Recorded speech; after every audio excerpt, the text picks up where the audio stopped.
Thumbnail பார்த்துட்டு வந்தவங்களுக்கு ஒரே ஒரு விஷயம் மட்டும் சொல்லிக்கிறேன். ஒரு மனுஷனுக்கு கொலையை விட அவனுக்கு அதை விட அதிகப்படியான வலியை கொடுக்கும்போது அவனே இதுக்கு சாவே எவ்வளவோ மேல் அப்படின்னு சொல்லி நினைக்க தோணும். ஒரு மனுஷனால இவ்வளவு மோசமா இவ்வளவு கொடூரமா எப்படி யோசிக்க முடியும் அப்படிங்கிறது தான் எனக்கு முத இந்த கதையை படிக்கும் போது தோணுச்சு.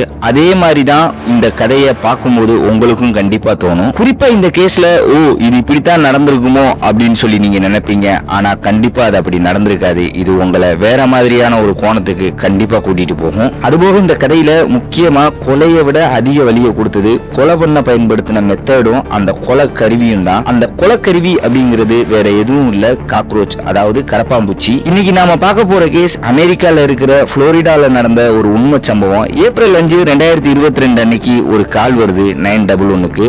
அதுல ரிட்டையர்மெண்ட் கம்யூனிட்டியில இருக்கிற தன்னோட வீட்டுக்கு பக்கத்து வீட்டுல இருந்து அதிகப்படியான துர்நாற்றம் வர்றதா ஒரு பெண் சொல்றாங்க. அதுபோக அந்த வீட்டுல இருந்த பெரியவரை கடந்த சில மாதமா தான் பார்க்கலைனும் அவரோட பையனை மட்டும் 2-3 வாட்டி பார்த்ததாவும் சொல்றாங்க. அதுபோக முன்ன மாதிரி இல்லாம தன்னோட வீட்டை சுத்தி காக்ரோச் அதிக அளவுல சுத்துறதாவும் அவங்க சொன்னாங்க. இந்த கதைக்கும் கரப்பாம்பூச்சிக்கும் அப்படி என்ன சம்பந்தம், அந்த பெரியவர் யாரு, எல்லாத்தையும் தெரிஞ்சுக்கலாம். நான் உங்கள் தாஸ், இது பிளாக் ஸ்மைலி. வாங்க வீடியோக்குள்ள போலாம்.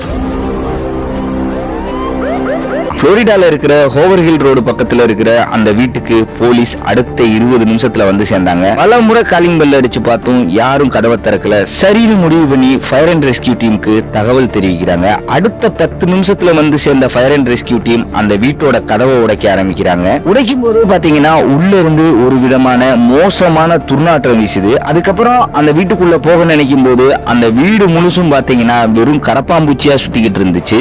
அதுக்கப்புறம் அவங்களால அந்த வீட்டோட ஹாலை தாண்டி போகவே முடியல. குறிப்பா அந்த வீட்டுல இடதுபுறமா இருந்த ஒரு பெட்ரூமை நோக்கி இவங்க போகும்போது மிக அதிக அளவுல அந்த துர்நாற்றம் வீச ஆரம்பிச்சிச்சு. அந்த வீடு பாத்தீங்கன்னா ஹெல்த்துக்கு ரொம்பவே கெடுதல் விளைவிக்கக்கூடிய அளவுக்கு ரொம்ப மோசமான நிலைமையில இருந்துச்சு. அது மட்டும் இல்லாம அந்த பெட்ரூம் மனுஷங்க வாழ்றதுக்கே தகுதி இல்லாத ஒரு இடம்னு அங்க இருந்தவங்களுக்கு அதுக்கப்புறமா புரிய ஆரம்பிச்சிச்சு. அதனால நிலைமையை செக் பண்றதுக்காக போலீஸ் உடனே ஹெல்த் இன்ஸ்பெக்டர்ஸ அந்த வீட்டுக்கு வர சொன்னாங்க. அவங்க வரவும் அவங்க அந்த பெட்ரூமோட கதவை உடைச்சு உள்ள போகும்போது அங்க இருந்த எல்லாருக்குமே ஒரே அதிர்ச்சி.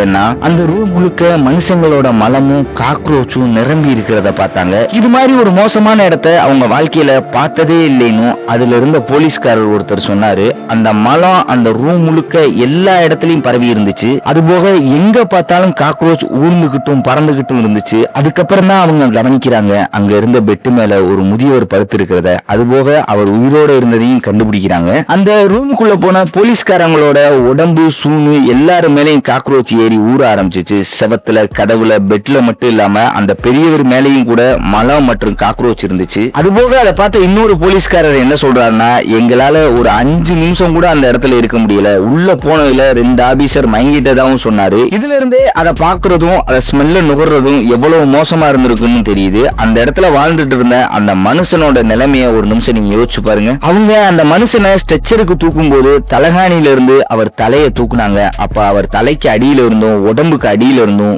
கூட்டம் கூட்டமா காக்ரோச் வெளியே வர ஆரம்பிச்சிச்சு. இந்த வயசானவரோட உடம்பு முழுக்க மலத்தால மூடப்பட்டிருந்துச்சு. அவரோட பின்பகுதியில முழுவதும் பாத்தீங்கன்னா பெட் சோர்ஸ், அதாவது புண்ணா இருந்துச்சு. இதுல இருந்து என்ன தெரிய வருது அப்படின்னா அவர் ரொம்ப நாளா அதே படுக்கையில படுத்திருக்காரு அப்படிங்கிற விஷயம். அதோட தான் 4 நாளா எதுவுமே சாப்பிடலன்னு சொல்லி அந்த பெரியவர் மெல்லிய குரல்ல அவங்க கிட்ட சொல்லியிருக்காரு. அந்த ரூமோட நிலைமையும் அந்த மனுஷனையும் பார்த்த போலீஸ்காரங்களுக்கு பயங்கரமான கோபம் வந்துச்சு. இது கண்டிப்பா ஒரு விதமான சைக்கோத்தனத்தோட உச்சம்தான் அப்படின்னு சொல்லி போலீஸ் முடிவும் பண்ணாங்க. அதுக்கப்புறம் அந்த பெரியவரை ஹாஸ்பிட்டலுக்கு கூட்டிட்டு போனப்ப அந்த ஊரோட தலைவர், அதாவது அங்க ஷெரீப் அப்படின்னு சொல்லி சொல்லுவாங்க, அவர் அந்த ஆம்புலன்ஸுக்கு பாதுகாப்பா போனாரு. அதாவது அந்த பெரியவருக்கு ஹாஸ்பிட்டல்ல சரியான கேர் கிடைக்கணும்ன்றதுக்காக அவர் எல்லாத்தையுமே கூட இருந்து கவனிச்சுக்கிட்டாரு. அதுக்கப்புறமா அந்த ஊர் தலைவர் தன்னோட ரிப்போர்ட்ல தான் கவனிச்சது என்னன்னு சொல்லி ரிப்போர்ட் கொடுத்தாருன்னா, ஹாஸ்பிட்டல்ல அந்த பெரியவரை சேர்க்கும் போது அவர் உடல் முழுக்க மலம் இருந்துச்சுன்னு, அவரோட புருவம், காது, தாடி, முகம், கையின்னு வெளியே தெரிகிற அவர் உடம்போட எல்லா இடத்துலயும் மலம் இருந்ததாகவும் சில காக்ரோச்கள் ஹாஸ்பிட்டல் வரைக்கும் அவரோட உடம்புல இருந்ததாகவும் சொன்னாரு. இத பார்க்கவே ரொம்ப கஷ்டமா இருந்ததா தலைவர் தன்னோட ரிப்போர்ட்ல சொல்லி இருந்தாரு. அது போக இத பாக்குறதே அவ்வளவு கஷ்டம் அப்படின்னா அதுக்குள்ளேயே இருந்து வாழ்ந்து ஒரு உயிருக்கு போராடக்கூடிய அந்த மனுஷனோட நிலைமைய கொஞ்சம் யோசிச்சு பாருங்க. அதுக்கப்புறம் அந்த பெரியவரை சுத்தப்படுத்தி அவருக்கு ட்ரீட்மெண்ட் கொடுத்தாங்க. அவரும் கொஞ்சம் கொஞ்சமா பேச ஆரம்பிச்சாரு. அதுக்கப்புறமா தன்னோட வாக்குமூலத்தை போலீஸ்ட அவர் கொடுக்கவும் ஆரம்பிச்சாரு. கடந்த சில வருஷங்களா அவருக்கு நிறைய தடவை ஸ்ட்ரோக் வந்ததால சில நேரங்கள்ல அவரால நடக்க முடியாம போயிடுச்சு அப்படின்ற விஷயத்தையும் சொன்னாரு. அவர் நடமாடுறதுக்காக மோட்டரைஸ்டு வீல் சேர் தான் நம்பி இருந்தாராம். ஆனா கடந்த 8 மாசமா அவர் அந்த பெட்ரூம்குள்ள வச்சு பூட்டிட்டதால அவரால் நடக்கவும் முடியல, அந்த வீல் சேரை யூஸ் பண்ணவும் முடியல. அவர்கிட்ட உதவிக்கு வீல் சேர் இருந்தும் ரூமுக்குள்ளேயே பூட்டி வச்சதால அவரால் அதை யூஸ் பண்ண முடியல. சேரை அவரையே யூஸ் பண்ண விட்டு இருந்தாலே அவர் தன்னோட வேலைகளை செஞ்சிருப்பாரு. ஆனா அதையும் அவர்கிட்ட தரல. இப்போ யார் அந்த பெரியவரை அந்த ரூமுக்குள்ள வச்சு பூட்டி வச்சது அப்படிங்கறதான இப்போ உங்க எல்லாருக்கும் இருக்கக்கூடிய ஒரே கேள்வி. அது வேற யாரும் இல்ல, அவரோட பையன் தான். அவனோட பேரு ஜனாதன் உட்ஸ். என்ன தலை சுத்துதா? இனி தலைகீழ சுத்து. அவரோட நிலைமையை கொஞ்சம் கூட மதிக்காம அவர் உடம்பு முழுக்க மலத்தால மூடி இருக்க விட்டுதான். அதாவது அவர் அந்த பெட்ரூமை விட்டே வெளியே விடல. அவரை தன்னோட கழிப்பறைக்கு கூட அவன் அனுமதிக்கல. அவர் படுத்திருக்கிற பெட்டுல அவர் உடம்புக்கு அடியிலன்னு அந்த ரூம் பூரா காக்ரோச் வாழ்ற அளவுக்கு விடுறதுக்கும் அவன் தான் காரணம். கடந்த 2-3 வருஷமா தன்னோட பையனும் அவனோட கேர்ள் ஃபிரெண்டும் தான் கூட தான் தங்கி இருக்காங்கன்னு அந்த பெரியவர் போலீஸ் கிட்ட சொன்னாரு. தனக்கு ஸ்ட்ரோக்ஸ் வந்ததுக்கு அப்புறம் தன்னோட உடம்பு ரொம்ப மோசமானதால உதவிக்கு தன்னோட பையனைத்தான் நம்பி இருந்ததா அவர் சொல்றாரு. சாப்பாடு தண்ணி மாதிரி தன்னோட அடிப்படை தேவைகளுக்கும் தன்னை பாத்துக்கிறதுக்கும் அவன் உதவி செய்வான்னு இவர் நம்பி இருந்திருக்காரு. இதெல்லாம் அந்த ஆபீசர் கிட்ட சொல்லிக்கிட்டு இருக்கும் போதே தான் 4 நாளா எதுவுமே சாப்பிடலன்னு அவர் சொன்னாரு. தனக்கு சாப்பாடு வாங்குறதுக்காக அவர் நிறைய தடவை பையன் கிட்டையும் அவன் கேர்ள் ஃபிரெண்டு கிட்டையும் பணம் கொடுத்திருக்காராம். ஆனா ஒவ்வொரு தடவையும் அந்த பையன் அந்த பணத்தை தனக்கு சாப்பாடு வாங்கிக்கவோ இல்ல வேற எதுக்காவது ஒண்ணுக்கோ செலவு பண்ணிடுவானா. சாப்பாடு வாங்குறதுக்காகவே அவன் கையில பணம் கொடுத்தா கூட ஒரு தடவை கூட அவன் சாப்பாடு வாங்கி கொடுத்ததே இல்லைன்னு அவர் சொல்றாரு. அதோட மட்டும் இல்லாம தன்னோட பையனும் அவன் கேர்ள் ஃபிரெண்டும் ஒரு கட்டத்துல தன்னோட டெபிட் கார்டையும் வாங்கி வச்சுக்கிட்டதா அவர் சொன்னாரு. ஏன்னா இவர் எக்ஸ் ஆர்மி ஆபீசரா இருந்ததால இவரோட பென்ஷன் அதுலதான் வரும் அப்படிங்கிற விஷயத்தையும் இவர் சொல்றாரு.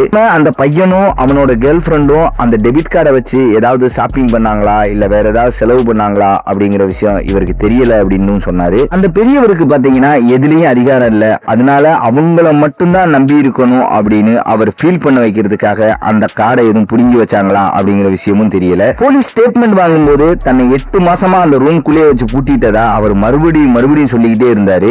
எந்த சூழ்நிலையிலையும் எந்த காரணத்துக்காகவும் அவரால் பெட்ரூமை விட்டு வெளியே வரவே முடியல. இதை விட கொடுமை என்னன்னா அவரோட பையன் என்ன பண்ணிருக்கானா பெட்ரூம் கதவோட கைப்பிடியில வெளியில இருந்து ஒரு கயித்தை கட்டி அதை அப்படியே கொண்டு போய் இன்னொரு கதவுல கட்டி வச்சிருக்கான். இதனால உள்ள இருந்து கதவை திறக்கவோ இல்ல ரூமை விட்டு வெளியே தப்பிக்கவோ முடியாதபடி அந்த கதவு இன்னொரு கதவோட சேர்த்து கட்டி இருக்கப்பட்டிருந்துச்சு. கிட்டத்தட்ட தன்னோட அப்பாவை அந்த பெட்ரூம்குள்ளேயே வச்சு டிராப் பண்ணியிருக்கான். இப்படியே வாழ்க்கை போச்சுன்னா தான் கண்டிப்பா செத்துருவோன்னு பயந்து போய் இருந்திருக்காரு அந்த பெரியவர். தலைவர் அந்த பெரியவர்கிட்ட பேசிக்கிட்டு இருக்கும் போதே அவருக்கு அவரோட பையன் கிட்ட இருந்து ஒரு டெக்ஸ்ட் மெசேஜ் வந்துச்சு. அந்த மெசேஜ்ல 911க்கு கால் பண்ணதுக்காக அந்த பக்கத்து வீட்டு ஆண்டிய என்ன பண்றேன் அப்படின்னு பாருன்னு, அது மட்டும் இல்லாம உனக்கு தெரியுமா இப்ப என்னையும் என் கேர்ள் ஃபிரெண்டையும் அரெஸ்ட் பண்ண போறாங்க, ரொம்ப தேங்க்ஸ்னு அவன் மெசேஜ் அனுப்புனா. அதுக்கப்புறம் அந்த அரக்கனையும் அவனோட கேர்ள் ஃபிரெண்டையும் அவங்க வீட்டுக்கு பக்கத்துல இருந்த பார்க்ல வச்சு போலீஸ் 2 நாள் கழிச்சு அரெஸ்ட் பண்ணாங்க. ஜனாதனை விசாரிக்கிறதுக்கும் ஸ்டேட்மெண்ட் வாங்குறதுக்காகவும் போலீஸ் ஸ்டேஷனுக்கு அழைச்சிட்டு போனாங்க. அவன் தான் அப்பா கூட தான் தங்கி இருந்ததாகவும் அவரை பாத்துக்கிற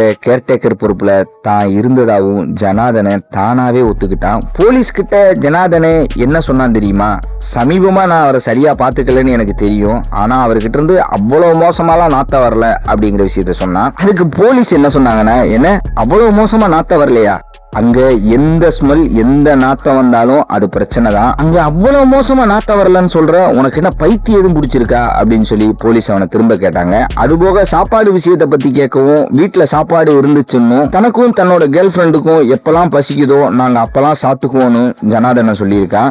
ஆனா 4 நாளா ஒரு வாய் கூட சாப்பிடாம இருக்கிற உன் அப்பாவை பத்தி என்ன சொல்ற அப்படின்னு கேட்டதுக்கு, என்னோட அப்பா என்னோட சின்ன வயசுல இருந்து தன்னோட அம்மாவையும் விட்டுட்டு நாட்டுக்கு உழைக்க போறேன் அப்படின்னு சொல்லி போயிட்டாரு. நாங்களும் இதே மாதிரிதான் தனியா இருந்தோம். எங்க அம்மா சாகும்போது கூட அவர் எங்களுக்காக இல்ல, அவரை ஏன் நான் அவர் கூட இருக்கணும் அப்படிங்கிற விஷயத்த கேட்டான். சரி அதுக்கு இப்படியா பண்ணுவ அப்படின்னு சொல்லி போலீஸ் திரும்பி கேட்கவும், நான் என்ன பண்ணேன், நான் எதுவுமே பண்ணல, அதுதான் பிரச்சனையே இங்க அப்படின்னு சொன்னான். அதுக்கப்புறம் போலீஸ் அவங்களோட ரிப்போர்ட்ல என்ன சொல்லியிருக்காங்க அப்படின்னா, அவங்க அந்த வீட்டை நெருங்கினப்பவே அந்த வீட்டுக்கு வெளியில இருந்தே மலம் மற்றும் யூரினோட ஸ்மெல் ஹெவியா வீச ஆரம்பிச்சிச்சு அப்படிங்கிற விஷயத்த சொல்லியிருக்காங்க. அதனால முழுசா இன்ஸ்பெக்ஷன் பண்றதுக்காக ஹெல்த் டிபார்ட்மெண்ட்ல இருந்து ஒரு டெக்னீஷியனை அதுக்கப்புறமா கூப்பிட்டுருக்காங்க. அங்க வந்த அந்த டெக்னீஷியன் அந்த வீட்டுக்குள்ள போறதுக்கு முன்னாடி ஒரு 2 week சூட்டு, அது போக கால்ல பூட்ஸ், கையில குளோஸ், அது மட்டும் இல்லாம முகத்துல N95 மாஸ்க், இது மாதிரி எல்லா பாதுகாப்பு உபகரணங்களையும் அணிஞ்சதுக்கு அப்புறம் தான் அவர் அந்த வீட்டுக்குள்ளேயே போயிருந்திருக்காரு. ஏன்னா அந்த வீடு அந்த அளவுக்கு மோசமா இருந்திருக்கு. வீட்டுக்குள்ள போன அந்த டெக்னீஷியன் பெட்ரூம்குள்ள போய் பார்த்தப்போ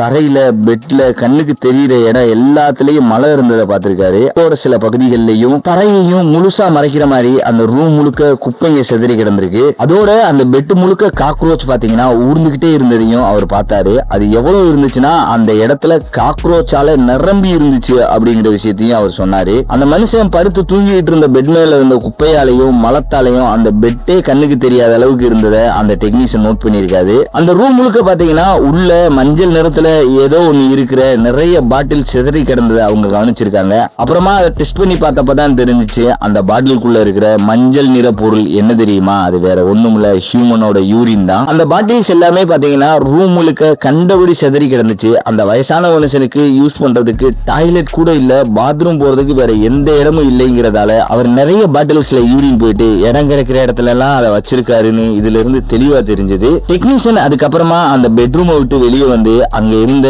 லிவிங் ஏரியாவை பார்த்தாரு. அந்த லிவிங் ஏரியால தான் ஜனார்தனும் அவனோட கேர்ள் ஃப்ரெண்டும் தூங்குவாங்களாம். அந்த இடம் ரொம்ப கிளீனா இருந்துச்சு. அவங்க தூங்குறதுக்கான இடத்துல குப்பை எதுவும் இல்ல, படுக்கையிலேயோ இல்ல பெட்ஷீட்லயோ எந்த அழுக்கும் இல்ல. அது பாக்குறதுக்கு ரொம்ப சுத்தமாவும் நீட்டாவும் இருந்துச்சு. அது மட்டும் இல்லாம ஃப்ரீசர்லயும் பிரிட்ஜ்லயும் நிறைய சாப்பாடு இருந்ததையும் நோட் பண்ணாங்க. இன்ஸ்பெக்ஷன் முடிஞ்சதுக்கு அப்புறம் அந்த ரிட்டைன்மெண்ட் கம்யூனிட்டியில தன்னோட அப்பாவை பாத்துக்கிற வேண்டிய பொறுப்புல இருந்த பையன் ஜனார்தனன் சட்டத்தை மீறி இருக்கான் அப்படிங்கிற விஷயம் உறுதியா தெரிஞ்சிச்சு. இன்ஸ்பெக்ஷன் மற்றும் போலீஸ் விசாரணைக்கு அப்புறம் ஜனார்தனை அரெஸ்ட் பண்ணி அவன் மேல கேஸ் போட்டாங்க. ஒரு வயசான அப்படி இல்லைன்னா மாற்றுத்திறனாளி பெரியவரை சட்ட விரோதமா சிறைப்பிடிச்சதுக்காகவும் அவரை புறக்கணிச்சதுக்காகவும் அவன் மேல குற்றச்சாட்டுகள் பதிவு பண்ணப்பட்டுச்சு. ஏப்ரல் 6ஆம் தேதி $50,000 பாண்ட்ல அவனை கஸ்டடியில எடுத்தாங்க போலீஸ். அவனோட கேர்ள் ஃபிரெண்ட் மேல கேஸ் போட்டாங்களான்னு தெளிவா தெரியல. ஏன்னா எந்த டாக்குமெண்ட்லயும் அவளோட பேர் இல்ல, அந்த அப்பாவோட பேரும் எங்கேயுமே இல்ல. அவரோட பிரைவசிக்காக அதை எல்லாம் மறைச்சிருப்பாங்கன்னு நான் நினைக்கிறேன். ஆனா அதுல இருந்து சரியா 2 மாசம் கழிச்சு அந்த பெரியவர் ஹாஸ்பிட்டல்லே இறந்து போனாரு. நாட்டுக்காக உழைச்ச ஒரு நபரோட கடைசி காலம் இந்த மாதிரி இருக்கும்னு யாருமே எதிர்பார்க்கல. அதுவும் குறிப்பா பெட்ரூமை விட்டு வெளியே வர விடாம அவரை மலத்தாலையும் அசிங்கத்தாலையும் 8 மாசமா அவரை அப்படியே கிடக்கிற மாதிரி விட்டுருக்காங்க. அங்க குப்பை சேர்றத பாக்குறது, அவர் 4 நாளா சாப்பிடலைன்னா கூட அந்த 8 மாசத்துல எப்போ ஒரு தடவை அவருக்கு சாப்பாடு கொடுத்துருப்பாங்க அப்படிங்கிற விஷயமும் தெளிவா தெரியுது. அதனாலதான் அந்த ரூமோட நிலைமை அந்த அளவுக்கு கேவலமா இருந்துச்சு. இப்படியும் சில அரக்கர்கள் இந்த உலகத்துல இருக்கத்தான் செய்யறாங்க. இனிமேலாவது அந்த பெரியவருக்கு அமைதி கிடைக்கட்டும் அப்படின்னு சொல்லி நான் கடவுளை வேண்டிக்கிறேன். வேற ஒரு நல்ல கதையில உங்களை சந்திக்கிறேன். நான் உங்கள் தாஸ். இது பிளாக் ஸ்மைலி. அப்புறம் மறந்துடாம நம்ம சேனலை சப்ஸ்கிரைப் பண்ணுங்க. அதே மாதிரி இந்த வீடியோ உங்களுக்கு பிடிச்சிருந்தா கண்டிப்பா லைக் பண்ணுங்க. அப்படி நீங்க லைக் பண்ணீங்கன்னா உங்களை மாதிரியே இருக்கக்கூடிய கிரைம் லவ்வர்ஸ்க்கும் இந்த கதை கண்டிப்பா போய் சேரும். நன்றி.